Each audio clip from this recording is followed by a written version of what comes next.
তো গাইজ যেটা বলছিলাম, লাদাখ ট্রিপে আমাদের কলকাতা টু লাদাখ সিরিজে অবশ্যই কিন্তু পরিমলদার সঙ্গে দেখা হয়ে যাচ্ছে। এটা কিন্তু আমার কাছে একটা পাওয়া। সেই লোক পরিমল কাঞ্জিলাল, যার কথা আমি আসার সময় বলেছিলাম তোমাদেরকে।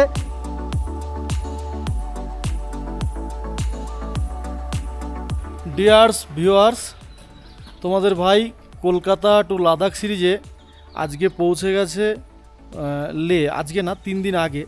তো আজকে কিন্তু আমাদের টার্গেট ছিল খারদুংলা হয়ে নুব্রা ভ্যালিতে থাকার। তো ওয়েদারের মানে বিশেষ দুরবস্থার জন্য আমাদের সঙ্গে দুর্ব্যবহার করেছে, সেই জন্যে আমরা রাগ করে ওই রুটটা চেঞ্জ করছি। মানে আমরা খারদুংলা হয়ে যেটা যেতে চেয়েছিলাম আর হানলে হয়ে ফিরতে চেয়েছিলাম, তো আমরা একটু রুটটা চেঞ্জ করছি। আমরা হানলে হয়ে ঢুকে খারদুংলা হয়ে ফিরবো। এর কারণ হচ্ছে হানলেতে দেখাচ্ছে 2 দিন পরে ওয়েদার খারাপ হবে, আর খারদুংলায় অলরেডি খারাপ। তো আমরা 2 দিন পরে যেটা খারাপ হবে সেটা আগে ঘুরে নিই, আর এটা ভালো হয়ে গেলে এর কাছে যাব। তো এটাই তো তোমাদের ভাই সবসময় একটা ট্যালেন্টের বিষয় রাখে সব কাজে। তো চলো, গাড়ি সেট আপ রেডি হয়ে গেছে, এদিকে আমাদের তাপয়দা রেডি হয়ে গেছে, নাড়ু ভাই হেলমেট পরে নিয়েছে। তো আর চিন্তা কিসের, বাকি 2 জন অন্যদিকে বেরিয়ে গেছে, তারা নাকি বৃষ্টি খেতে খেতে যাবে। তো যাক, আমরা মোটোব্লগিং সেট আপে তোমাদেরকে দেখাতে শুরু করি রাস্তাঘাট। চলো। তো ভাই লেকে বাই বাই বলে বেরিয়ে পড়লাম কিন্তু সামনের উদ্দেশ্যে।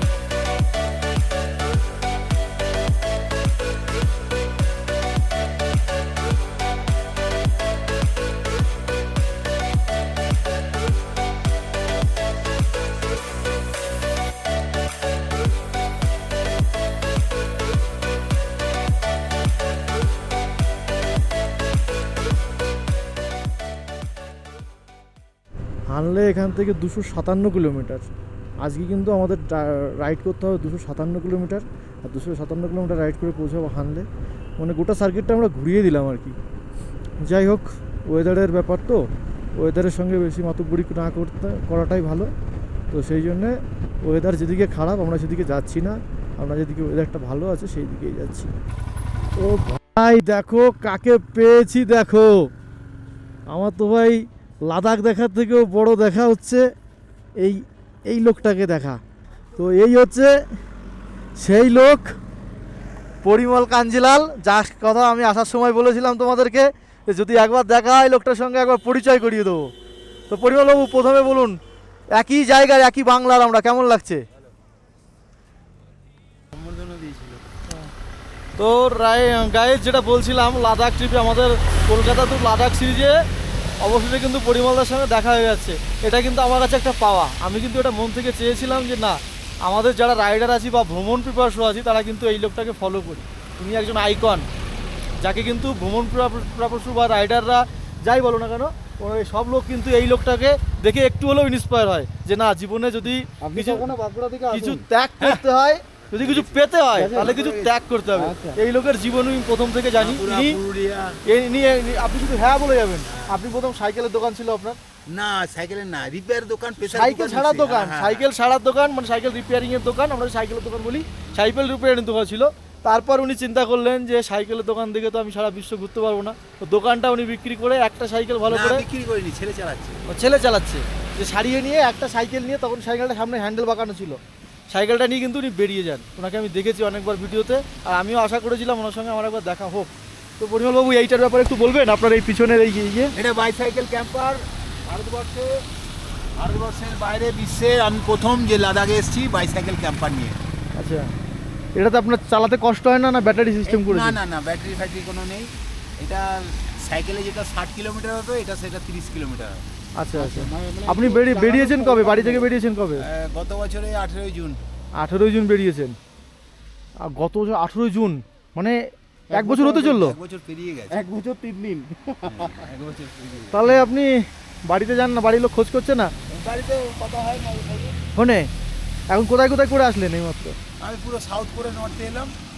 পুরো সাউথ সাইড কমপ্লিট? হ্যাঁ, নর্থে ঢুকেছেন? এটা তৃতীয়বার। তো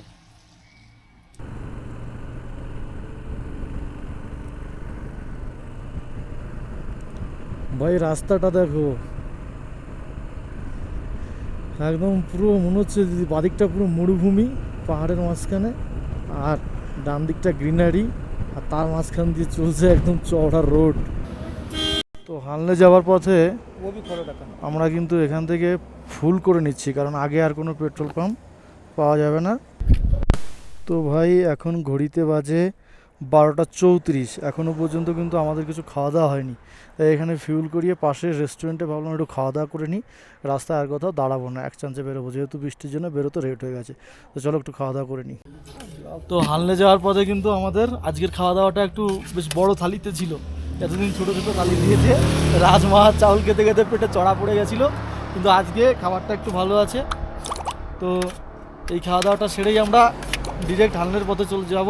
হানলে এখান থেকে অনেকটা দূর, বেশি কথা বলবো না, চলো মোটর ব্লগিং সেটাবে কথা হচ্ছে।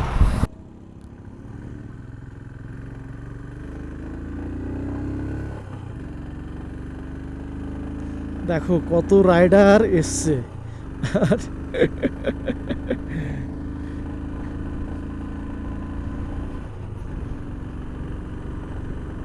তো হানলে যাবার মুখে এটা কিন্তু চেকপোস্ট, যেটা লে ডিস্ট্রিক্ট পুলিশ চালায়।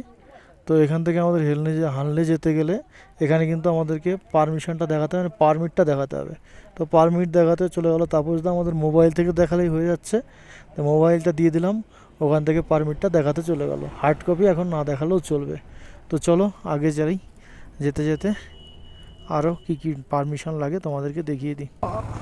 আগের দিন কিন্তু আমরা এই রোডটা দিয়ে এসেছিলাম মানালি থেকে, আর আজ সারচু যাচ্ছি কিন্তু এইটাই, সরি সারচু না, হানলে, ভুল হলো, হানলে যাচ্ছি কিন্তু আমরা এই দিকটাতে।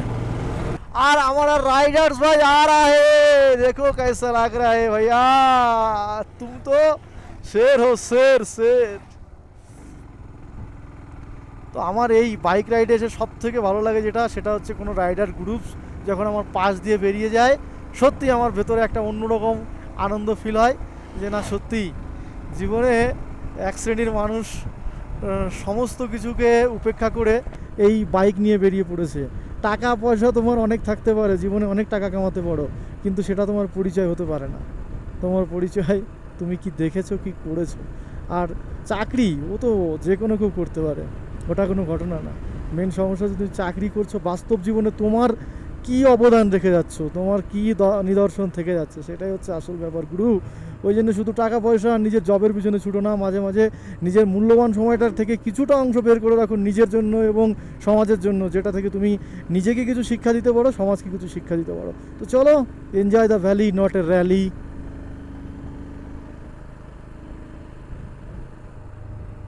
হানলে যাওয়ার রাস্তাটার মধ্যে কিন্তু সেই মোরে প্লেনের রাস্তাটার অনেকটা মানে ভিউ ফুটে উঠছে। মোরে প্লেনে যেমন রাস্তাটা এরকম চারিদিকে পাহাড়ে ঘেরা, মাঝখান দিয়ে একদম স্ট্রেট রাস্তা দেখা যাচ্ছে পুরো 500 মিটার, 1 কিলোমিটার পর্যন্ত। ভাই রাস্তাটা দেখো, পুরো পাহাড়টাকে অর্ধেক অর্ধেক করে কেটে এই রাস্তাটা বানিয়েছে, একদম সেই কিন্নার ভ্যালির মতো। মনে পড়ে গেল, যদিও ওইটার কাছে এটা কিছুই না, তবুও কিন্তু ভাই একটা আলাদাই লাগছে। দেখো মনে হচ্ছে কেউ সুন্দর করে পাহাড়ের গায়ে খাঁচ কেটে কেটে দাগ টেনে দিয়েছে। অসাধারণ অসাধারণ। লাদাখ না আসলে হয়তো এগুলো কিছু জীবনে দেখাই হতো না, জানতেই পারতাম না আমাদের ভারতবর্ষ এত সুন্দর, এত বৈচিত্র্যময়, কত কি দেখার আছে, সত্যিই জানতে পারতাম না। Thank you Bhramar group. এটা কিন্তু ল্যান্ডস্লাইডিং জোন, এখানে দাঁড়িয়ে কেউ ছবি তোলার চেষ্টা করবে না, যত তাড়াতাড়ি সম্ভব এটা পার করবে। সামনে কিন্তু একটা হালকা খাড়াই আছে, তো যাই হোক ওটা তোমাদের হয় দেখে নেবে। কিন্তু সামনে যেটা সবথেকে বড় সমস্যা, সেটা হচ্ছে ল্যান্ডস্লাইডিং জোন। এটা বেশিক্ষণ এখানে কেউ ছবি তোলাতুলি আড্ডা করার চেষ্টা একদমই দাঁড়াবে না। যতটুকু তুমি যাচ্ছ ততটুকুর মধ্যে যা দেখতে পাচ্ছ দেখে নাও, লোককে দেখাতে গিয়ে নিজে বিপদের মুখে পড়তে যাও না। তো ভাই ওদিকের রাস্তাটা ছিল বন্ধ, তার জন্য আমরা একটু ফিরে এসে ডান দিকে একটা নিয়ে নিলাম রাস্তা, সরু রাস্তা। এটা কিন্তু অনওয়ে রাস্তা, মানে একটা গাড়ি ঢুকে গেলে আর দ্বিতীয় গাড়ি ঢোকার কিন্তু কোনো জায়গা নেই। তো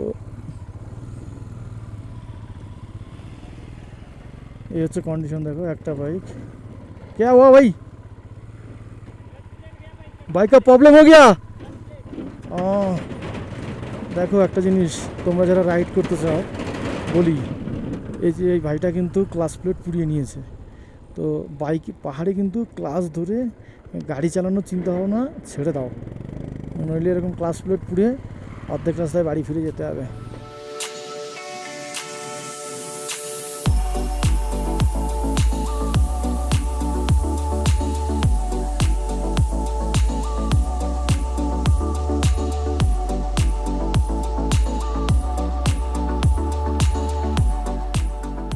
তো ডিয়ার ভিউয়ার্স, আরও একটা ছোট ইনফরমেশান দিয়ে রাখি। হেনলে যাওয়ার পথে ক্রীড়ায় ঢোকার ঠিক আগ মুহূর্তে মিলিটারি হসপিটাল আছে। তো এখানকার মিলিটারি হসপিটাল কিন্তু সাধারণ পাবলিক বা রাইডার্স এরা যদি অসুস্থ হয় এখানে কিন্তু চিকিৎসা করা যায়। তা এই হচ্ছে মিলিটারি হসপিটাল। তোমরা যদি এর আশেপাশে কোথাও কোনো রকম শারীরিক অসুস্থতার শিকার হও তাহলে কিন্তু তোমরা এখান থেকে নিজেদেরকে চিকিৎসা করিয়ে নিতে পারো, কেননা পাহাড়ে এসে প্রচুর পরিমাণে অসুস্থ হচ্ছে। আগের দিন আমাদের একজন রাইডার হঠাৎ রাত্রেবেলায় অসুস্থ হয়ে পড়ে রাত 11টার সময়। আমরা তাকে ওখানকার লোকাল হসপিটালে নিয়ে যাই। তো গিয়ে দেখি প্রচুর বাঙালি এবং প্রচুর রাইডার অসুস্থ, যারা এখানে এসে এখানকার এই অ্যাটমসফিয়ারটা নিতে পারছে না। অ্যাক্লিমেটাইজেশনে তো সময় লাগছে, অনেকে আবার প্লেনে আসে, তো ভদ্রলোক টাকা বেশি ভাবে সব কিছু টাকা দিয়ে শিফট করবো, কিন্তু টাকা দিয়ে সব কিছু ঠিক হয় না গুরু। কিছু কিছু জিনিস আছে নিজেকে আয়ত্ত করতে হয়। তো এই হচ্ছে মিলিটারি মেডিকেল হসপিটাল, তার সঙ্গে এটা হচ্ছে মিলিটারি ক্যাম্প। ভাই এদিককার পাহাড়টা দেখো, একদম মনে হচ্ছে কেউ একজন হাতে করে লেপে দিয়েছে, কিছু গুঁড়ো পাথর নিয়ে এমন করে করে ফিনিশিং করেছে যেন একদম মনে হচ্ছে কৃত্রিমভাবে বানানো। দেখো প্রকৃতির ছোঁয়া ভাই, অসাধারণ সুন্দর লাগছে জায়গাটা আমার। ভাই দেখো এখানে নদীটা পুরো শুকিয়ে গেছে। যদি নদীটা না থাকতো, একটা ফুটবল খেলার মাঠ হতো এখানে, তাহলে ভাবো কেমন দেখতে লাগতো। চারিদিকে পাহাড়, তার মাঝখানে একটা গ্রাউন্ড, সেখানে ফুটবল খেলছে সবাই। উফ কি সুন্দর ভাই। এখানে কিন্তু খেলাধুলো করতে সবাই এসছে। এই একটা মাঠ, আমি প্রথম লাদাখে আসার পর লাদাখের মধ্যে একটা মাঠ দেখলাম, ক্রিকেট গ্রাউন্ড। বাহ, খুব সুন্দর লাগলো। এইগুলো তো আমি কেবল ভিডিওতেই দেখতাম। দেখো হানলে যাওয়ার মুখেই আজকে এত কিছু সুন্দর সুন্দর জিনিস দেখতে পেলাম না, আমার একদম মন ভরে গেল। কি সুন্দর দেখো এদিকে, আর সেগুলো আমাদের আর্মি সাহেবরাই দেখছেন। কি সুন্দর দেখো বাচ্চাগুলো, ভেড়াগুলো, এগুলো ভেড়া আর পাহাড়ি ছাগল। ওফ দারুণ দারুণ।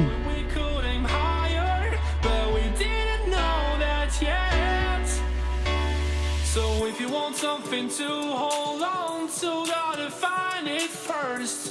But here I am, 'cause I'm in love. সামনে দেখে মনে হচ্ছে চাঁদে চলে এসেছি। একদম উঁচু নিচু সারা জায়গায় পাথর টুকরো টুকরো, মনে হচ্ছে একদম চাঁদে চলে এসেছি। ও ভাই এই রাস্তা কোথায় গিয়ে শেষ হবে? আমাদের 36 কিলোমিটার দেখাচ্ছে হেনলে, যেখানে আমাদের লাস্ট মানে আজকের ডেস্টিনেশন, সেখানটা দেখা যাচ্ছে 36 কিলোমিটার। আমি ভাবছি এই রাস্তাটা কোথায় গিয়ে শেষ হবে। এত সুন্দর রাস্তা আর দুদিকের মানে ভিউ। এ ভিডিও শ্যুট করলেও ভিডিও বড় হয়ে যাবে, তোমরা তখন গাল দেবে। আর ভিডিও না শ্যুট করলেও নিজেকে নিজের কাছে কেমন লাগছে, সত্যি অসাধারণ সুন্দর, অসাধারণ। ভাই পৃথিবীর বুকে সবথেকে বড় মানে বড় লোক রাখাল হচ্ছে আমাদের এই লাদাখে পাওয়া যায়। দেখো এরা সবাই কিন্তু 4 চাকা নিয়ে ভেড়া চড়াতে এসছে, 4 চাকা নিয়ে ছাগল চড়াতে এসছে এখানে। একটা না 3টে 4 চাকা। ভাই এটা সত্যি বলছি, এখানকার লোক 4 চাকা নিয়ে ছাগল চড়াতে আছে। আমি অনেকগুলো দেখলাম, দেখে টেকে লাস্টে বললাম। ব্যাপারটা কিন্তু খুব মজাদার। আসলে অ্যাকচুয়ালি ভেড়াতে তো 1 পয়সা ইনভেস্ট নেই, টোটালটাই পড়ে আছে বাঞ্জার জমি, ছেড়ে দাও ব্যাস, যা আছে ঘাসপালা খাক আর বড় হোক, শুধু জাস্ট সময়। চলো বড় হয়ে রাখাল হবো। ভাই দেখো এখানে একটা ক্যাফে এবং কিছু রাইডার্স দাঁড়িয়ে আছে। আর ক্যাফেতে আমাদের তাড়াবো না বোধহয়, বেরিয়ে গেলাম। হেনলি চলেই এসছে প্রায় হানলে। এখান থেকে এই যে বাঁদিকে যে রাস্তাটা চলে গেল, এটা হচ্ছে উমলিংলা। আর উমলিংলা এখান থেকে 92 কিলোমিটার। কালকে ওটা আমাদের টার্গেট।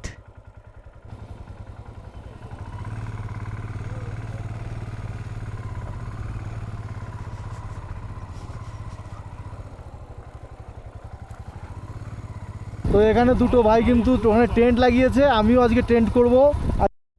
লাদাখ রাইডে আজকে আমার সেকেন্ড ক্যাম্পিং। লাদাখ কলকাতা তো লাদাখ রাইডে আজকে আমার সেকেন্ড ক্যাম্পিং। এই সেকেন্ড ক্যাম্পিংটা আমি করলাম কোথায়? হানলে এসে আমি সেকেন্ড ক্যাম্পিং করলাম। আমি ভাবতে পারিনি আজকে ক্যাম্পিং করার জন্য এত সুন্দর একটা জায়গা পেয়ে যাব।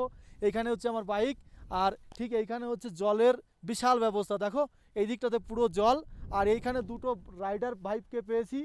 একজন হচ্ছে রাজস্থান থেকে এসছে, অন্যজন রাজস্থানওয়ালা, ঠিক আছে। আর ও उसका घर कहाँ है? পন্ডিচারি। তো ও এ হচ্ছে সেই পন্ডিচারি থেকে এসছে। আর ঠিক আমাদের এই পাশ দিয়েই কিন্তু বয়ে চলেছে নদী, মানে আমাদের জলের কোনো অভাব হবে না। আবার কি সবথেকে বড় ব্যাপার, আমার ফোনে আজকে নেটওয়ার্ক আছে। এর থেকে ভালো কি হয়, আগের দিন ক্যাম্পিং করেছিলাম নেটওয়ার্ক ছিল না, কিন্তু আজকে আমার ফোনে নেটওয়ার্ক আছে ভাই। আজকে জমিয়ে ক্যাম্পিং হবে, আর আজকে আমার চেয়ারটারও শুভ সূচনা হবে। তো চলো ভাই ক্যাম্পিং করি, আর আমার সঙ্গে থাকো। So if you want something to hold on to, gotta find it first. But here I am, 'cause I've been laying under palm trees, waiting for the summer, knowing there's nowhere to go. 'Cause I am happy on this island, wanna be my farmland. I don't ever want to leave, I'm in a tropic club.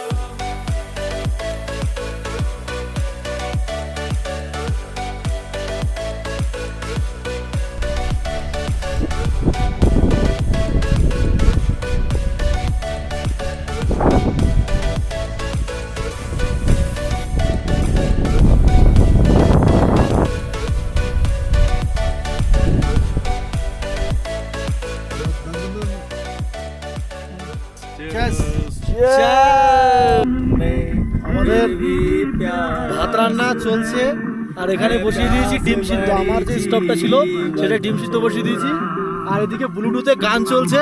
আর এই আরে ভাইয়া থোড়া গা রা है दिल ऐसा किसी ने मेरा तोड़ा बर्बादी की तरफ ऐसा मोड़। তো আমাদের রান্না কমপ্লিট। এটা হচ্ছে ডিমের ঝোল, আর এটা হচ্ছে ভাত, ডিম ভাত। আজকে হচ্ছে আমাদের ডিম ভাত রান্না কমপ্লিট হলো। এখন আমরা এটা খেয়ে নেবো। কি বয়স অলরেডি সবাই প্রস্তুত হয়ে গেছে খাওয়ার জন্য, আর লেট করবো না, চলো খেয়ে নিই।